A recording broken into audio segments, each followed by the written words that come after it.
चांद के south pole पर पहुंचने वाला पहला देश बन चुका है हिंदुस्तान। तो दोस्तों आप सभी को बहुत बहुत बधाई। जो कोई नहीं कर पाया वो हिंदुस्तान कर दिखाया है।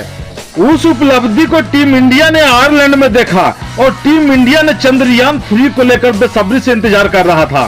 टीम इंडिया और आयरलैंड में जो T20 होने वाला था उससे पहले टीम इंडिया को चंद्रयान 3 पर निगाहें थी।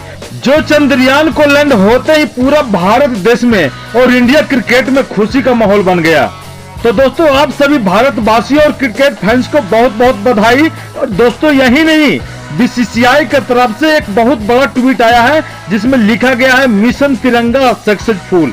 तो दोस्तों हिंदुस्तान ने एक कामयाबी हासिल कर ली है और हिंदुस्तान चांद के साउथ पोल पर पहुंचने वाला भारत का पहला देश बन चुका है।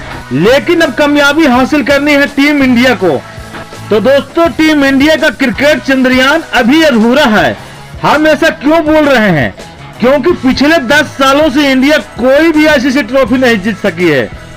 अब टीम इंडिया को इसरो की तरह दम लगाना है और टीम इंडिया को आईसीसी ट्रॉफी जिताना है। तो दोस्तों टीम इंडिया और चंद्रयान 3 को लेकर आप लोगों को क्या राय है कमेंट बॉक्स में जरूर लिखिएगा। जब तक के लिए जय हिंद।